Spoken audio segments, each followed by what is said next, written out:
Hello everyone, welcome to my YouTube channel MB knowledge store. मैं ऋषि शर्मा आप सभी का स्वागत करती हूँ। और आज डे सेकंड है हिस्ट्री की क्लास की। डे फर्स्ट में हम लोगों ने पढ़ा था कि हिस्ट्री को हम कितने कालखंडों में मतलब कि पढ़ेंगे। तो पहला था एंशिएंट हिस्ट्री, दूसरा था मिडाइवल हिस्ट्री एंड तीसरा था मॉडर्न हिस्ट्री। मतलब कि पहला प्राचीन इतिहास, सेकंड मध्यकालीन इतिहास और तीसरा जो था वो था आपका आधुनिक इतिहास। इसके बाद से हमने एंशिएंट हिस्ट्री से शुरुआत की थी, मतलब प्राचीन इतिहास से शुरुआत की थी, जिसको हमने तीन भागों में बांटा था। पहला था प्रागैतिहासिक काल, दूसरा था आदि ऐतिहासिक काल और जो तीसरा था आपका वो था आपका ऐतिहासिक काल। जो पहला था रिवीजन करवा रहे हैं आपको अभी। तो जो पहला था वो था प्रागैतिहासिक काल। तो प्रागैतिहासिक काल में ये था कि इसमें कोई भी लिखित साक्ष्य नहीं मिले और ना ही उसको मतलब लिखित साक्ष्य मिले ही नहीं है। दूसरा था आदि ऐतिहासिक काल, जिसमें लिखित साक्ष्य तो मिले हैं पर उसको पढ़ा नहीं गया है। जो ऐतिहासिक काल है उसमें लिखित साक्ष्य भी मिले और उसे पढ़ा भी गया है। और उस दिन मैंने पाषाण काल के बारे में बताया था कि पाषाण काल को तीन भागों में बांटा जाता है: पूरा पाषाण काल, मध्य पाषाण काल एंड निम्न पाषाण काल या नव पाषाण काल। तो आगे देखते हैं। और एक और था आपका ताम्र पाषाण काल। तो आगे देखते हैं हम पूरा पाषाण काल से फिर आगे बढ़ते हैं इस क्लास में। पूरा पाषाण काल,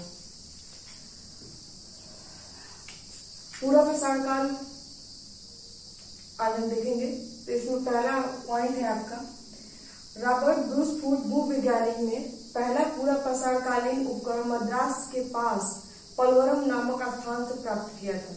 ये जो ब्रूस फूड है एक वैज्ञानिक है, भूवैज्ञानिक है।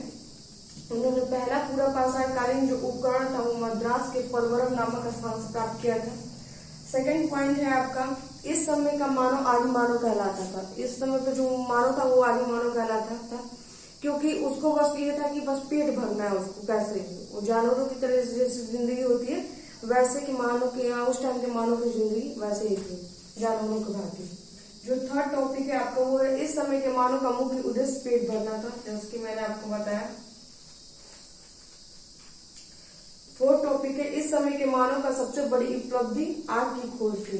जो इसमें सबसे बड़ी उपलब्धि थी वो आग की खोज थी। तो सबसे ज्यादा अगर कोई क्वेश्चन बनता है तो ये क्वेश्चन एक बनेगा और एक ही क्वेश्चन बनेगा। ये तो मैंने इसलिए बता दिया कि थोड़ा बहुत नॉलेज और भी रहना चाहिए कि क्या था क्या नहीं था। तो इस वजह से मैंने ये दो टॉपिक इसलिए करवाए, नहीं तो पूछने वाली चीजें ये है और ये है। तो चलिए अब आप देखते हैं, पूरा पाषाण काल हो गया। अब हम देखेंगे मध्य पाषाण काल। तो आइए देखते हैं।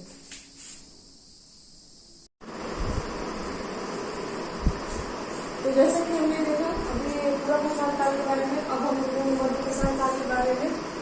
तो इसमें जो पहला टॉपिक हमारा आपका पहला है, मध्य प्रदेश के आजमगढ़ और राजस्थान के बगौर में पशुपालन का प्राचीनतम साक्ष्य मिला है।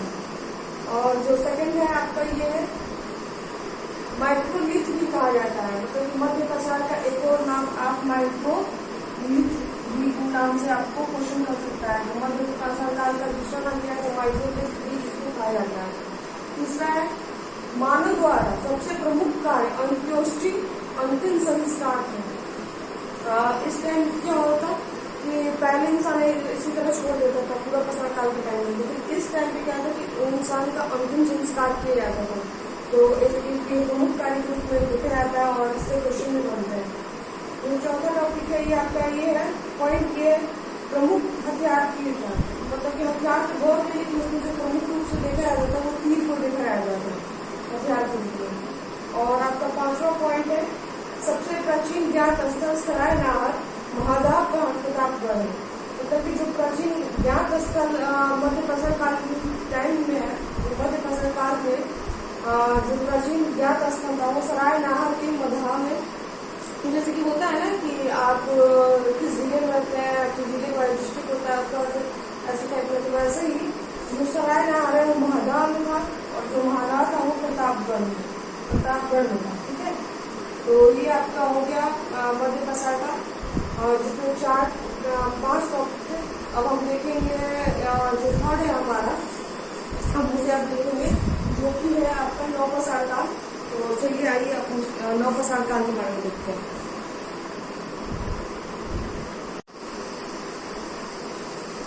हमने मध्य प्रसार कालीन देख लिया है। अब नव प्रसार काल में चलते हैं। नव प्रसार काल में क्या था कि कार्यक्रम के अनुसार सबसे छोटा युग था। कार्यक्रम जो इसका युग था वो काफी छोटा था, सबसे मतलब पूरा प्रसार काल और मध्य प्रसार काल से देखा जाए तो उस हिसाब से बहुत ही छोटा कार्यक्रम रहा है इसका। लेकिन सबसे ज्यादा अगर परिवर्तन देखा गया है, मतलब अगर किसी जगह पे अचानक से बहुत ज्यादा परिवर्तन, जो से क्रांतिकारी परिवर्तन कहते हैं, तो सबसे ज्यादा अगर परिवर्तन देखा गया है तो वो देखा गया है नव प्रसार काल में। तो इसलिए कार्यक्रम के अनुसार सबसे छोटा युग पर सारे क्रांतिकारी परिवर्तन किसी युग में हुए। सर्वप्रथम कुंभकारी, जो मटका उसका देखा जाता है, कुम्हार की घर से लाया जाता है, वो सारी चीजें बनी जो है इस टाइम पे स्टार्ट हो चुकी थी नव प्रसार काल में। जो और जो सबका थर्ड पॉइंट है वो है अस्थायी आवास, कृषि तथा पशुपालन। आप लोग बोलेंगे कि आपने पशुपालन तो पहले ही बताया था कि मध्य प्रसार काल में पशुपालन स्टार्ट हो जाता है, तो स्टार्ट हो गया था मध्य प्रसार काल में पशुपालन। लेकिन जो होता है कि अस्थायी रूप से पशुपालन करना या कृषि करना, वो स्टार्ट हुआ था आपका नव प्रसार काल में। क्योंकि इस टाइम पे क्या हुआ था कि आपका इस टाइम पे हो गया था कि अस्थायी आवास बन गया, और जहाँ पे आदमी अस्थायी रूप से रहने लगता है वहाँ पे पूर्ण रूप से वहीं पर रह जाता है, कहीं इधर उधर नहीं जाता है। बाकी जो कार्यक्रम आपके कालक्रम थे जैसे कि पूरा प्रसार काल या मध्य प्रसार काल, इसमें क्या था मानो कि जहाँ मतलब कि पूरा प्रसार काल में जो मैंने जैसे कि आपको बताया था कि खाना बदोश था, मतलब कि उसको सिर्फ अपने पेट भरने से मतलब था। तो उसको जहाँ मतलब ये एक जगह पे खाना खाते थे, जानवरों का शिकार सबसे मुख्य रूप से हुआ करता था। तो जब वहाँ के जानवर खत्म हो जाते थे तो उनको कहीं और जाना पड़ता था अपना पेट भरने के लिए। लेकिन इस टाइम पे क्या था कि कृषि स्टार्ट हो गई थी, पशुपालन हो गया था और अस्थायी आवास हो गया था। मतलब उनको अब भटकना नहीं था, वो एक जगह पे रहते थे और अपना कृषि करते थे और पशुपालन भी करते थे।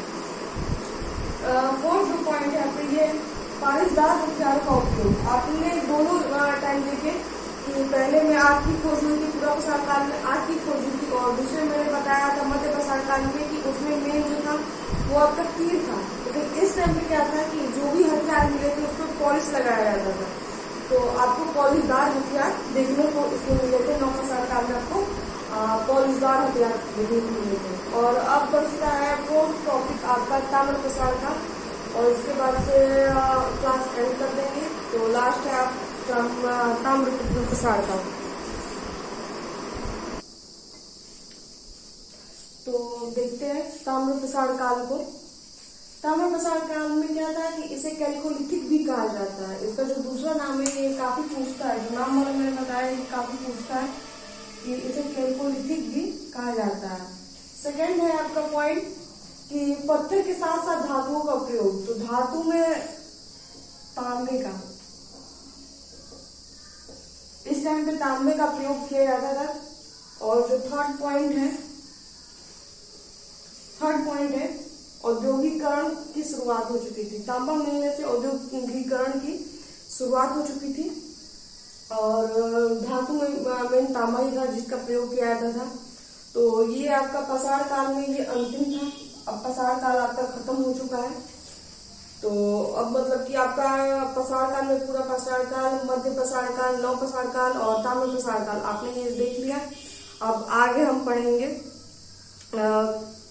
आगे हम क्या पढ़ेंगे, एक सेकेंड।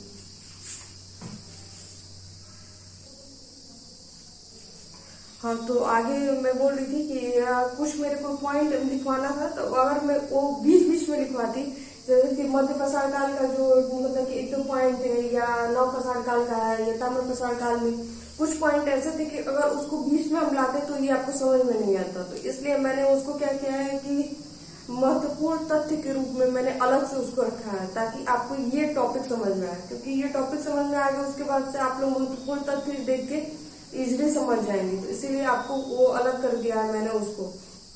तो उसमें हम देखेंगे कि किस चीज की शुरुआत कहाँ से हुई है।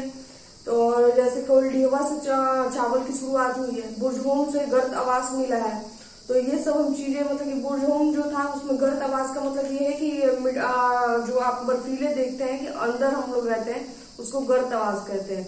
तो इस टाइप का जो क्वेश्चन बनेगा आपका, वो महत्वपूर्ण तथ्य के रूप में मैंने उस क्वेश्चन को रखा है। तो इसको हम कल देखेंगे और कल आपका जितना भी तथ्य है इस चैप्टर से रिलेटेड वो खत्म हो जाएगा। तो उसके बाद से हम नेक्स्ट डे पढ़ेंगे हड़प्पा सभ्यता पढ़ेंगे और इसमें जो महत्वपूर्ण तथ्य है उसका एक और वीडियो आपके पास आएगा। इसके बाद से हम लोग हड़प्पा सभ्यता के बारे में पढ़ेंगे। Thank you so much. अगर आपको मेरा पढ़ाया हुआ समझ में आ रहा है तो प्लीज मेरे वीडियो को लाइक कीजिए, चैनल को सब्सक्राइब कीजिए और ज्यादा से ज्यादा शेयर कीजिए ताकि मैं और भी अच्छे से पढ़ाऊं और भी मतलब कि अगर ऐसे ही क्लास अच्छे चला तो मैं और कोई भी सब्जेक्ट साथ के साथ स्टार्ट करूंगी। तो thank you so much. Like कीजिए।